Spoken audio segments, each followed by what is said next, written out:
All right, everybody. They queued up Geno time at the Garden. So the boys here at Green with Envy said, let's queue up the stream and let's go live. Celtics currently still wrapping this one up right now, up 118-95 on the Bulls, putting a little nightcap on their first half of the season as we get ready for the All-Star break. So we'll recap this game, talk a little bit about the All-Star break, and get you guys set up for second half of the season, really the home stretch of the season, coming up here on Green with Envy. You guys know the deal. Let's lock in.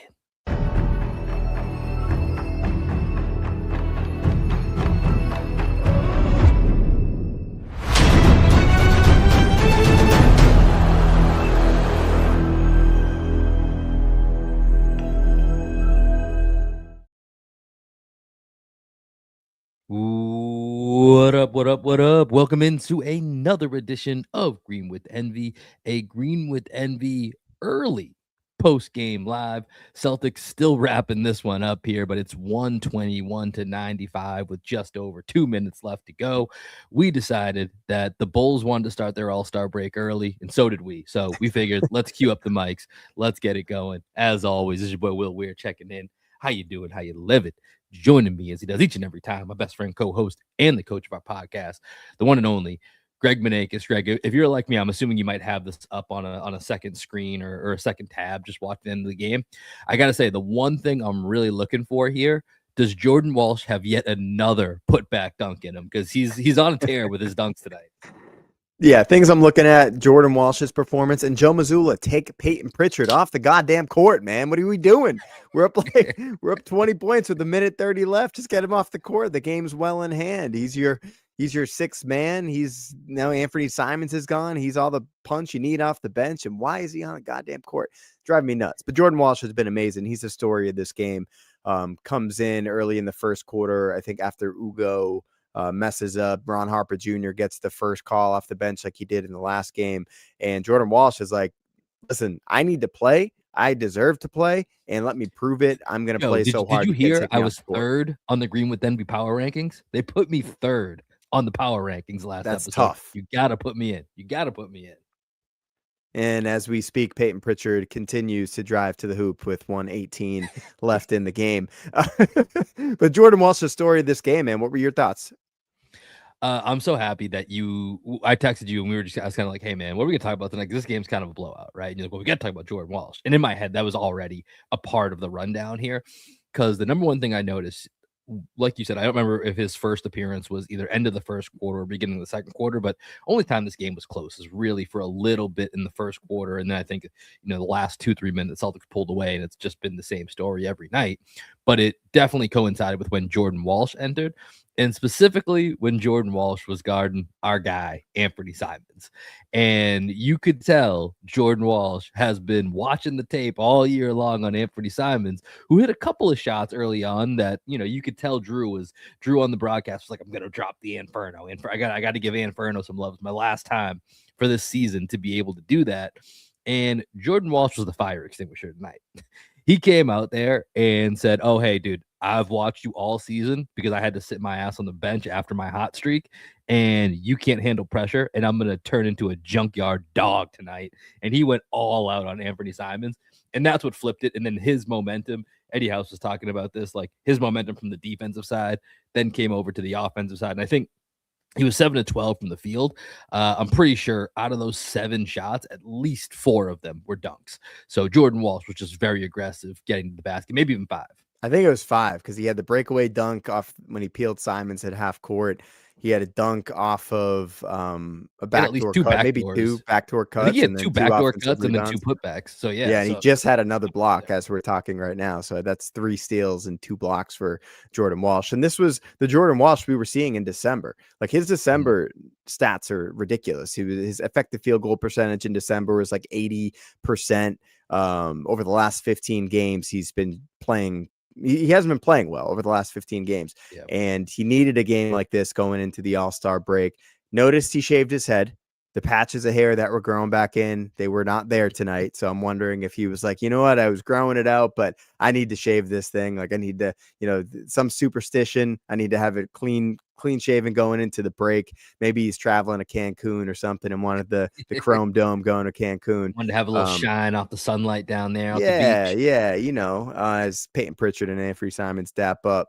But yeah, man, this was one of those games where when we've talked about the impact that the three wings can have, Ugo, Baylor, and Jordan Walsh, each of them brings just a little bit something different that the other one can't do, but they all bring something similar. It's really strange, right? They all bring energy, they all bring defense, but they all do it in a slightly different way.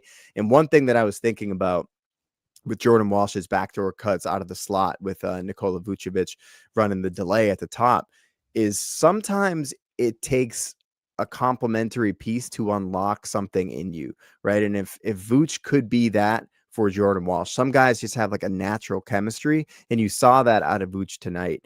Vooch and Jordan Walsh, if they could develop some sort of chemistry there, the beautiful basketball that second unit was playing with Vooch, Jordan Walsh, Derek White, Peyton Pritchard, and Sam Hauser, like that's a lineup that I really want to see out there because it's all guys that can shoot, all guys that know how to play basketball, all guys that are not afraid to make that extra pass. And I think we saw that a lot tonight. Yeah, it's all guys who are relatively good in with movement as well too. And obviously with Vooch, it's a little bit different. He's more of a screen and move type situation, not necessarily off the ball. But I like that a lot. I like the idea of the chemistry potential between Vooch and Jordan Walsh. Because like you said, you saw two different back cuts, right? Where they were just in sync. And sometimes that isn't specifically that type of play is a chemistry play, right? Like that takes some feel. And this is game 3 for Vucevic, and we've mentioned that, Jordan Walsh is certainly, he played almost 30 minutes tonight. Like that's not normal recently for Jordan Walsh. So I think for me, I just really hope that this is kind of a jumping off point to jump back off for Jordan Walsh, if that makes any sense at all. Because right, like I kind of got there. Because one of the things I thought about, Greg, is like as we're going through these rotations of wings, the Jordan Walsh hype that for his section of like the rotation of wings was definitely the greatest one out of like all of the guys that we've ranked number 1 this season. The text threads that we were on with people talking about Jordan Walsh, like I think it felt the most real, and it definitely felt the most exciting for the potential of what it could be, at least right now in the moment. Long term, whatever, you can project out what you want, and that probably leans Ugo. But I think for this season, that stretch, and I want it back, man. There was a stretch this season where all I was watching was Jordan Walsh, and I kind of want that back, and I hope that this is a moment that feeling good going into the break maybe can bring some of that back on. That's why I love internal competition, because Joe Mazzulla knows how to push those buttons. Ron Harper Jr., when he got that start, he played well, and Joe went right back to him, a couple games in a row. And Jordan Walsh is sitting there like, I've been here the whole year and I've proven myself. Like, what do I got to do to get back on the court? And it took Ugo messing up a couple plays in a row for Joe to take Ugo out of the game, insert Walsh, right? And then Walsh is like, I'm not coming off the court the rest of this game. He ends up to the game's final, 29 minutes, 7 for 12 from the field. He goes 4 offensive rebounds out of his 6. He has 2 assists, 3 steals, 2 blocks, 16 total points, plus 15 on the night.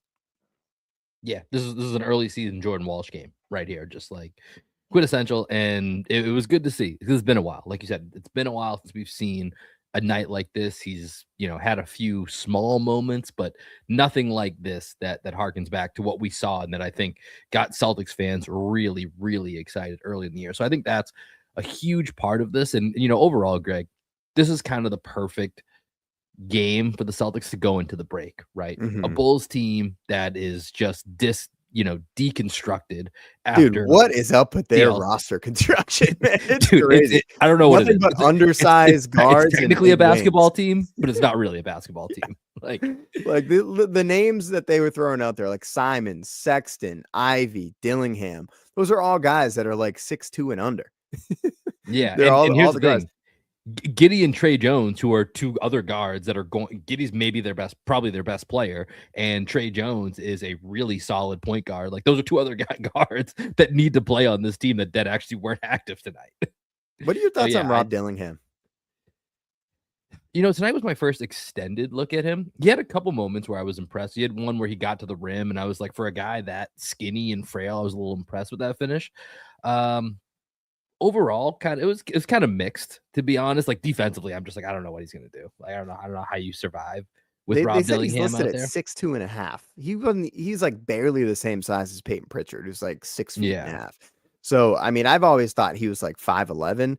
I was really trying to figure out like comparing the size of people tonight on the court just because of Rob Dillingham. I just don't believe he's 6'2.5", and he just looks smaller than everybody else on the court. Maybe that is because he's so frail. He's quick as anything, man, but I don't know, man. I think they have a lot of guys that I wouldn't be surprised if they're out of the league in, 3 to 4 years. Like I wouldn't be surprised if he's playing overseas. Jaden Ivey and Colin Sexton.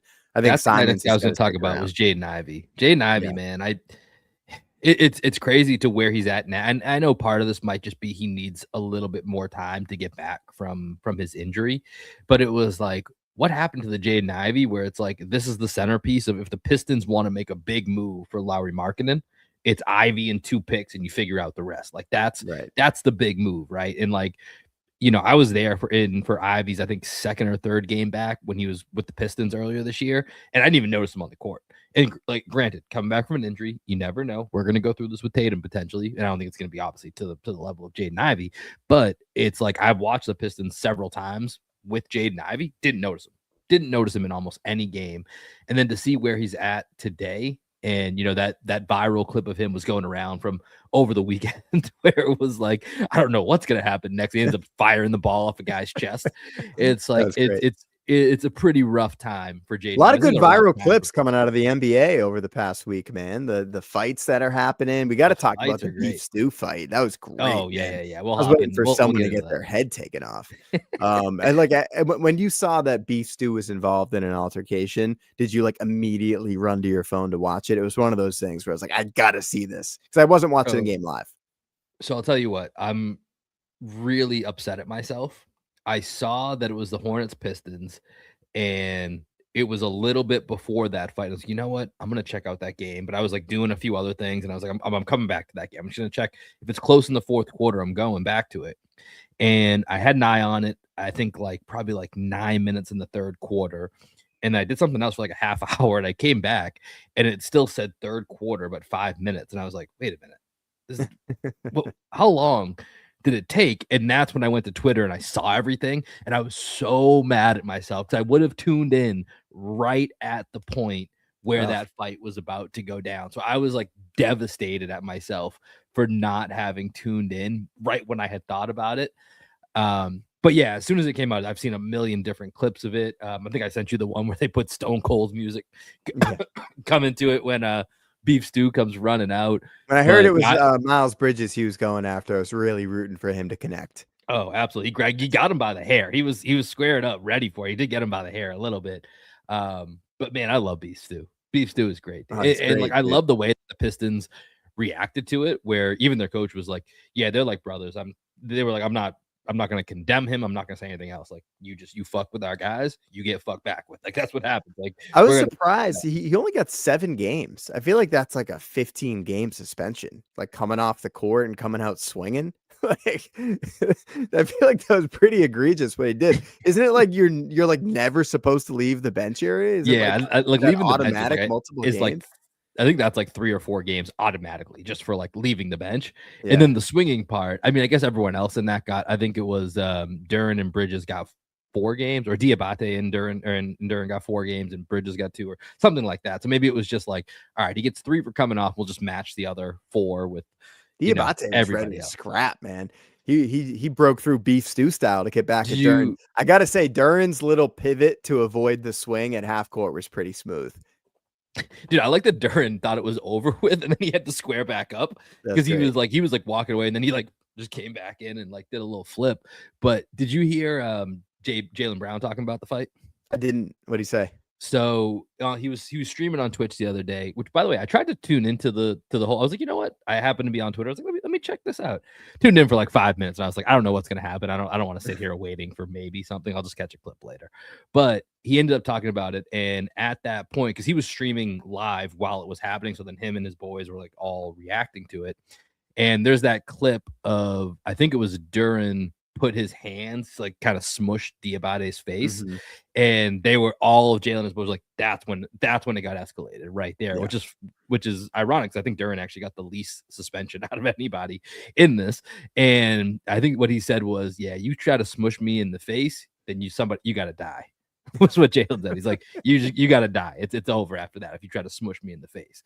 So wasn't surprised. I want to see Jaylen Brown in a fight just to see the damage he could inflict, but obviously I don't want to see Jaylen Brown in a fight because I don't want him suspended and I don't want him getting hurt. But I need to see the Celtics get in a scrap because I want to see Joe Mazzulla run onto the court.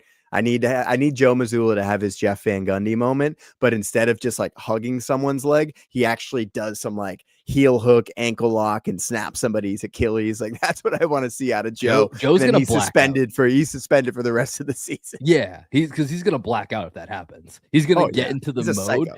And then they're gonna be like, Joe, what were you thinking out there? He's gonna be like, didn't think anything. Yeah, nothing. So through your mind when you decided to run out, what made you think it was a good idea? Nothing. That's it, Joe? Yeah, nothing. That's it. It's always gonna happen for you. So I saw the heel hook. It was available. I took it, and when I do that, all I got to do is he left himself vulnerable, and you got to take advantage. Lean into it, snap the heel. Sorry, it's not going to be able to play basketball in the playoffs, but that's what happens when you mess with Joe Mazzulla. Yeah, that would be interesting. A Celtics brawl would be okay. Here's a question for you: Do you if the Celtics internally had a brawl, would you pick Joe Mazzulla to come out of it? I think I would have to, right? He's not that old, right? He's choking out at least 3 guys.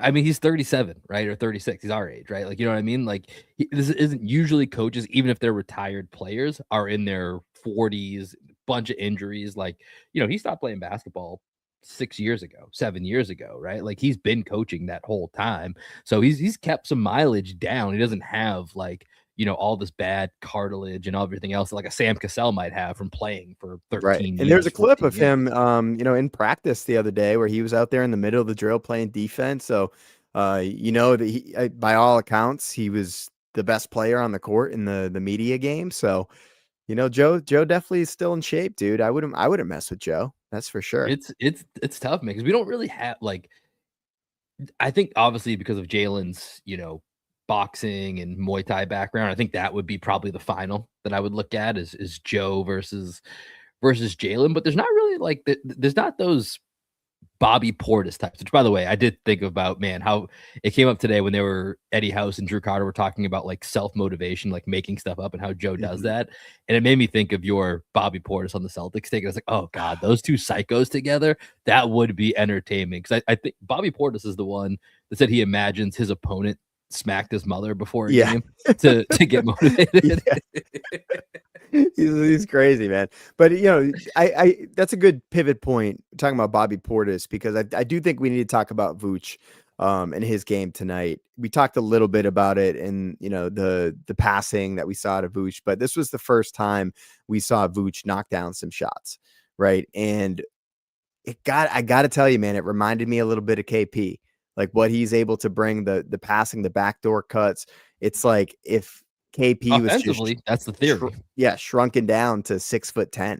He does a lot of the same stuff that KP can do, and he's beefier, so he's not going to get pushed around like KP could get pushed off his spot. I think the ceiling of his offense is a little bit lower than what KP's was, but he's going to be on the court, which KP never was. Yeah. No, I totally agree. I think this was a really good Vooch game. He finishes with 19 points and 11 rebounds, 3 assists, a steal, and 2 blocks. And as you mentioned, 4 out of 5 from 3, which I think is going to be so important. And, Vooch is a stretch big. His 3-point shooting can be a little bit erratic. And this is something we talked about when the trade happened, right? But the biggest thing for him is that he's going to have open looks in this offense that he's never had anywhere else, right? And that only amplifies if and when Jason Tatum comes back, because you're adding that other dynamic force. So Vooch knocking down shots is an absolute must, because all of his looks are going to be really, really good open looks. And, in that Knicks game the other day, like, nobody hit shots, right? He himself included, right? So that you just throw that one up, because that was everybody was basically missing shots. But on night like tonight, he got good looks, knocked them all down, and it only makes his passing all that more dangerous, right? Like, those two things play off each other. His shot, his passing, the things that he can do offensively. And I think, honestly, what I've really loved the most is, to your point of being more of like a burly guy, is when he gets these switches with small guys, he is taking them completely out of the play. Yeah, like they have he to is foul. getting they have to foul, or either he's going to get the ball and and then if they double, because he's just getting like really deep position, he's going to make the right pass. So that for me has actually been the part of Vooch's game that I've enjoyed the most, is just absolutely punishing those switches and being like, cool, come make a choice. Because you just laid out some of the lineups that he was with tonight, where he has, Hauser and Pritchard and White and Jalen, and you go on and on through the list. Even Shireman, who knocked down a couple threes tonight. Like, good luck, pick your poison after that, because either you're giving up a easy 2 at the rim, or Vooch is hitting a dime, or even Jordan Walsh back cut. Peyton Pritchard made a couple of cuts off of those double teams, and Vooch is going to be able to expose that. And I think that's another area of our offense that will now be unlocked. And you saw tonight, first time we didn't. And Garza got some cleanup minutes, but went away from that double big. Thank God, because that lineup was fucking trash. But went away from Garza tonight, and it was just a Kada Vucevic, which I think is kind of leading into. Yeah, we called that on the last pod. We said they're going to have to go 2 bigs instead of 3 bigs in the rotation. Last thing before we do mediocre life update, Will. Jason Tatum. Okay, he's doing media again. Heard of him. And you heard of Jason Tatum? You heard of that guy? Yeah, familiar. And I heard Grandy, he was on a show, and he mentioned that Jason Tatum is now required to be doing media.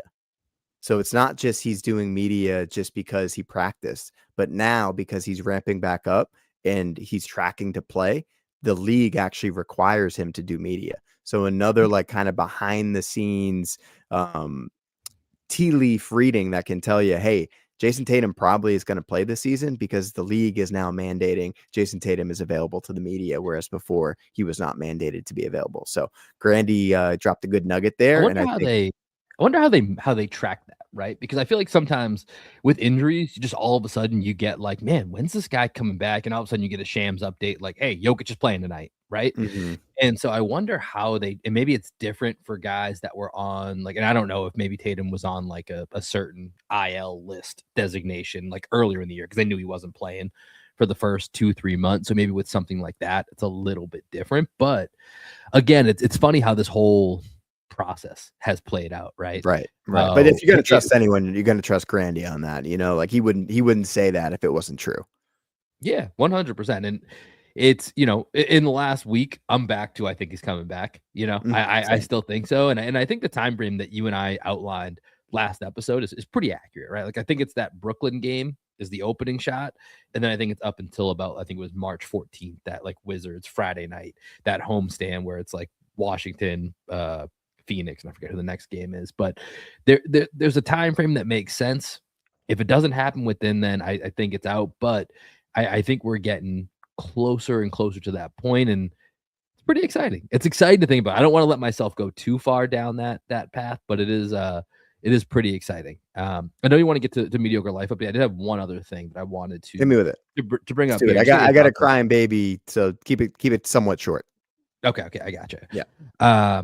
So again, I was watching Jaylen Brown's Twitch, and he was talking a little bit about Drake May and the Super Bowl, and like kind of using his own history as kind of references for Drake May. And something I thought was interesting is that instead of going to the 22 finals, he actually went to the 23 Eastern Conference finals against the Heat. Yeah. And what he talked about was how after Tatum rolls his ankle, very first play of Game 7, Tatum came over to him, put his arm around him, and said, bro, my ankle's cooked. Whatever you got tonight, I need it. And Jaylen, very open and honestly, completely just admitted, I put so much pressure on myself, I literally couldn't dribble, which we all saw. We like maybe his worst performance as a Celtic. Exactly. And so I thought it was really interesting for him to use that as a way to compare to the performance that Drake May had in the Super Bowl, and just talk about how, like, as an athlete, you can really put too much pressure on yourself. So I just thought that was an interesting anecdote that I hadn't heard him talk about openly before, especially, the Tatum coming over him and to be like, we've always talked about this Batman and Robin or Batman and Batman type relationship. And for him to be like, bro, I need you tonight. I got nothing after that. And so I thought that was just an interesting anecdote that that came out for with the game. sure. And in terms of Jalen's growth as a player, obviously we win a title a couple years ago, but then same thing happens where Jason Tatum goes down with the Achilles injury, and how does Jaylen Brown respond in the next game with maybe his best performance as a Boston Celtic player in the playoffs, where he was the best player on the court by far, and he's diving into the stands. Remember that one play he had in was it game 5 where he dove into the stands, or game 4? I can't remember which game Tatum got hurt. This one. Yeah. But he got hurt in dove, game 4. Okay, so game 5 was Jalen's best he's game. diving into the stands. He's pumping the crowd up. He's doing his best Jason Tatum impression, where he's running the offense, running high pick and roll, manipulating the defense. He was ready for that moment. Game 6, obviously, the team shit the bed, but to see him bounce back after the anecdote that he just shared, where he wasn't ready to step up without Jason Tatum, it just speaks to speaks to his personality, speaks to his character, and speaks to his ability to learn from his past mistakes. Yeah, I got nothing else to add on that. Should we do a mediocre life update and wrap this episode up? Yeah, let's do it. All right, let's hit it. I'm not even going to do the music this time. That's going to be my job over the All-Star break. I'm going to actually try to find some better mediocre life update music for us, because it's not great. It's not great. Yeah, I acknowledge that. Do you want to go first? Do you want me to lead us off here? I'll go first. So one, James is sick, everybody. So prayers to James, because he vomited today, fever of 101.4 at daycare. I had to leave work early to go get him. He's actually crying right now. So, when we wrap this up, he's screaming for Dada. Mama's got him right now. But shout out to my little guy, James. I was expecting him to come in and be part of the stream because I heard him crying, but I think Danielle's got it covered. But I am going to go shout out to you. So my mediocre life update, you mentioned when we were together for the Super Bowl, a place called Stretch Lab in Mueller. Yeah. And I decided, you know what, my back is to the point where, like, I truly think I need surgery on my back. Like, that's how bad my back feels. And I'm like, I got to try something. I got to try something else. I did physical therapy. I did chiropractor. I looked into acupuncture, but I have an acupuncture mat, so I do that. And I was like, I just need to, like, maybe go to this Stretch Lab place that Will talked about. You mentioned how your buddy told you that it kind of like changed his life. Yep. So I went to one session on it must have been, when would that have been? I can't remember when that We're would together been. Sunday, so it's either Monday or Tuesday. It was Monday. I went Monday, and I got to tell you, man, I feel so much better after one session. Really?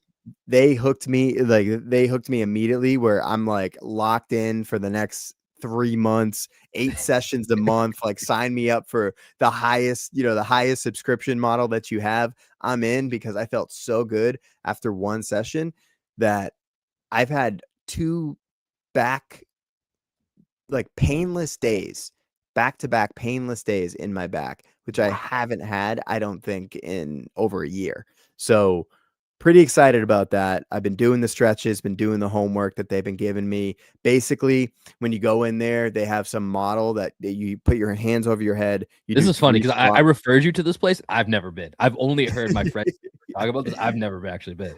So you go in there, they have you stand with your hands over your head. You do 3 squats, and then they, like, have this program that analyzes all of the inconsistencies in your body. And basically, my left hip, which I always have pain in, and my left hip is like twice as tight as my right hip.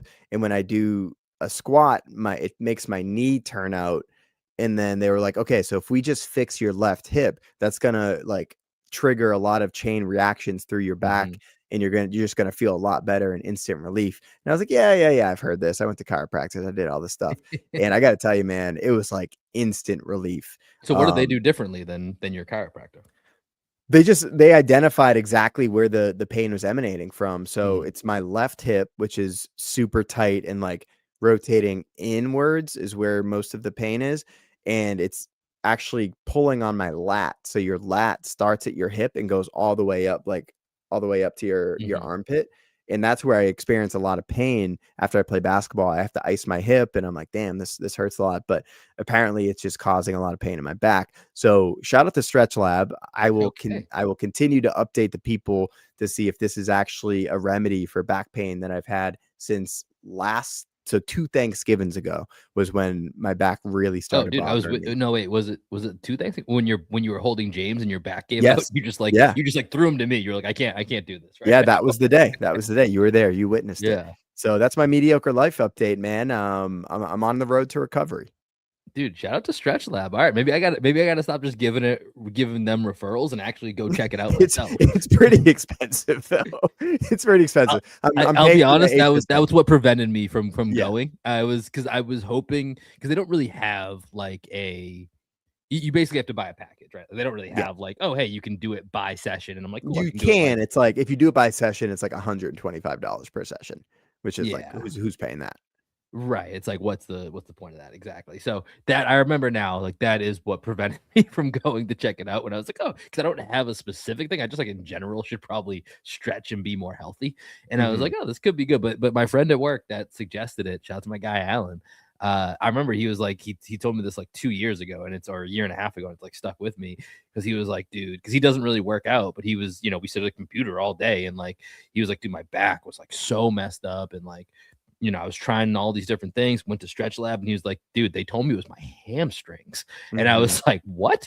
And so kind of similar, they must have done that analysis and we're like, oh yeah, we just got to stretch out your hamstrings. And he's like, dude, my back has been so much better. And now I don't know if he still goes or if he just goes in for maintenance or whatever, but um, that's good to hear, man. I'm glad because I know you've been really down on your back situation, and we've got hoops starting tomorrow, so Yep. I'm hoping that this keeps you motivated so that we get a few more, not just one more season, but like a few more years out of Yeah, that would be ideal. whatever we can get there. I mean, honestly, I'll be real with you. My goal is to get to 40.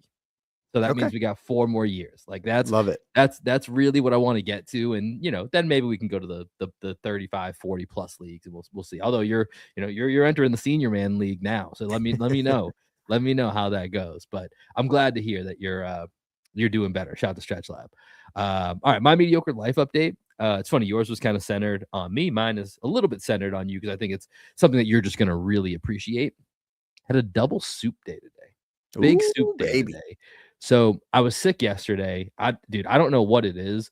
If it's, I mean, it's a combo of having a baby plus like, I got COVID 2 or 3 times over the last 5 years, and now it's like I used to never get sick. You know me, I don't swallow pills. I don't Mhm. like really take any medicine, and for the most part, I think that's actually a little bit better because I see a lot of people who are just like, I take this medicine, then I overcorrect with this medicine, then I correct with this medicine, and then you're just Right. balancing all this shit. And it's like that can't be good for your body. So I feel like my body used to do a really good job of like self-regulating, and usually like twice a year, I'd have like an extended cold when the seasons change, but that's about it. Like I never really got sick, little sore throat, little stuffy nose for a little bit. That's it, dude. In the last year, and again, I don't know if it's more tied to having a daughter who gets sick a lot now, or if it's also like some of this COVID, because I've gotten like 3 different times in the last like 6 months these like 24 to 36 hour sicknesses Yeah. where my body is just overtaken with chills.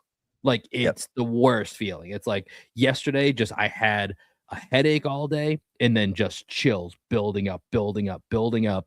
And, my daughter was home sick because she has an ear infection, which hopefully she didn't get James sick, but, babies will do as babies do and just get sick to give it to everybody. And so she was home. And so me and my wife, or me and Lorena, was like balancing work, taking care of the baby because we can't bring her to school. And like the whole time I'm like, I'm trying to do something and not just be a useless piece of shit, but I Right. feel fucking terrible. Yeah. And so luckily, so Lorena did go out and like got like a bunch of soup. I was so not feeling it that as soon as I got Mariana to bed, I went to bed at like 7 o'clock. I just was There you like, go. I want to take a hot shower and then I just want to wrap up in blankets. And I didn't even sleep. I just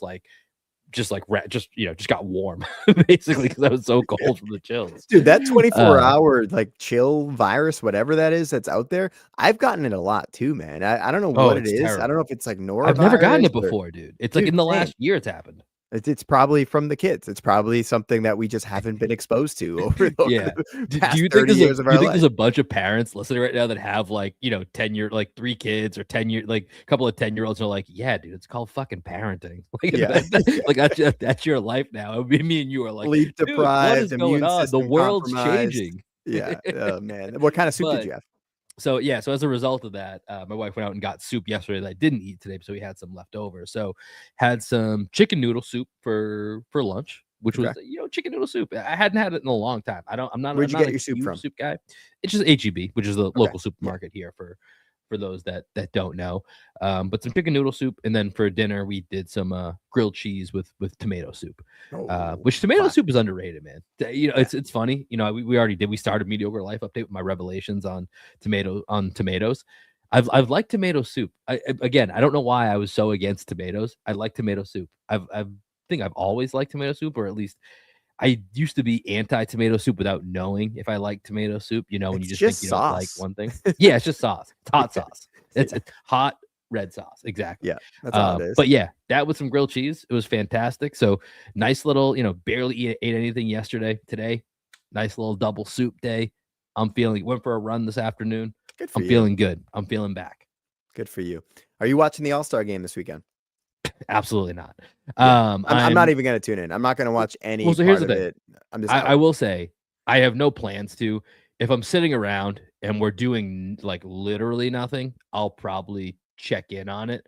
But Mhm. I have in no way is it a part of my weekend. It's not a part of the plans. It's not a necessity. I am so far out. I just don't give a shit like Yeah. at all. I've been Same thing making applies to Danielle Saturday sit night. through a lot of sporting events over the past month or so. So especially, with the Super Bowl, Yeah. the Celtics Knicks on Sunday. I've been watching a lot of UFC because UFC's back, playoff football, like all this Yeah. stuff that's been going on. She deserves a break. So I'm gonna give her a break from all The sports weekend this off. weekend. Valentine's Day this weekend. So I think that also contributes to that. Just try and treat myself, treat her well, and hopefully James doesn't get us both sick so that we can actually have some fun.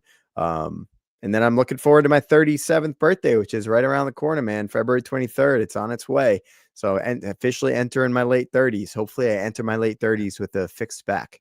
The healthy back, man. That's all you can ask for, right? Hey, can we Hmm. enter your late 30s with a healthy back? I think that's about as good as you can do. That's gonna do it for this episode here of Green with Envy.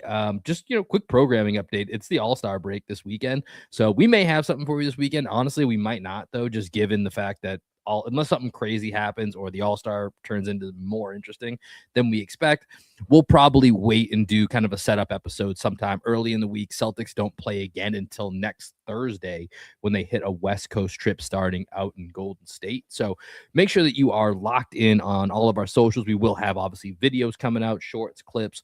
So stay tuned. We'll let you know the next time that we have an episode coming out. But if you're not locked into the All-Star break, which I don't think you should be, to be 100% honest, like I hope you're kind of not, go enjoy yourselves this weekend. Go do something fun. Go do something non-sports related, because once we get back from the All-Star break, we're in it, baby. We're in the shit. Either Tatum's Yeah. coming back or he's not. We're on full scale Tatum watch. And if he's back, everything we've been talking about all season, Greg, about, oh, it's all house money, it's this and that. It's still technically a little house money, but it's going to get a lot more serious. Like, it's going Oh to get a yeah. lot more serious of like, how do we match up versus the Pistons? What does this mean against the Knicks? The Cavs are starting to come on. Like, what is that going to look like? And ultimately, like, hey, the Thunder are kind of beat up. Did you know the Pistons have caught the Thunder, that Yeah. they're neck and neck now? So it's a little bit more open now than it was, 6 weeks ago, that if Definitely. Tatum comes back, there's a chance. So get ready to get locked in post the All-Star break. Take the weekend. Go enjoy yourselves. That's what we're going to do. For myself, for Greg, this has been Agreeing with Envy post game. We appreciate y'all rocking with us. Catch you later. Peace.